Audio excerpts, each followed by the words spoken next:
Assalamualaikum warahmatullahi wabarakatuh. Saya Muhammad Abdul Sidik dari kelas 2B Pendidikan Fisika akan mereview perkuliahan pertemuan ketiga mengenai memahami hukum Islam as-sunnah. Sunnah, pengertian sunnah. Sunnah adalah segala perkataan Nabi Shallallahu Alaihi Wasallam dan perbuatan dan persetujuannya. Sunnah bisa sampai kepada kita melalui yang namanya hadis. Lalu sebelum itu, sunnah atau hadis terbagi menjadi 3 macam. Yang pertama ada sunnah qauliyah atau sunnah qauliyah adalah sunnah yang berupa perkataan-perkataan Nabi Shallallahu Alaihi Wasallam.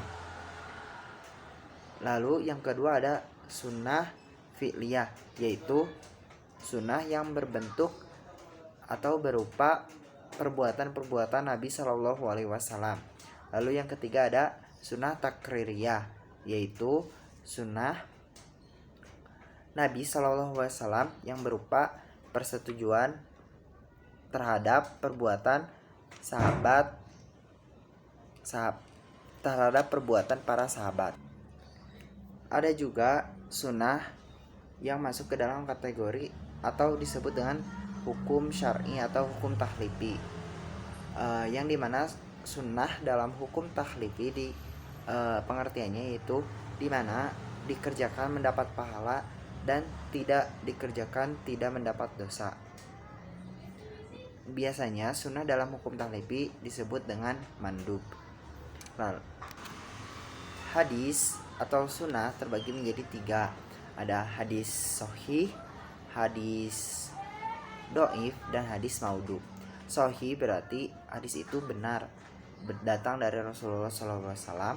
Sedangkan dhaif hadis itu lemah, dan hadis maudhu adalah hadisnya palsu.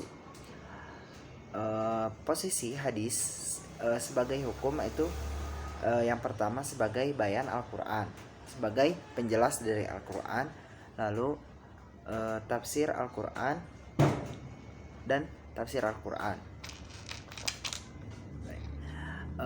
Hadis sendiri mempunyai tadi disebutkan ada 3, yaitu sahih, hasan, sahih, dhaif, maudhu. Kedudukan hadis bisa berubah, misalkan ketika dari sahih bisa menjadi hasan atau dhaif ataupun maudhu. Bagaimana itu proses periwayatan hadisnya tersebut. Mungkin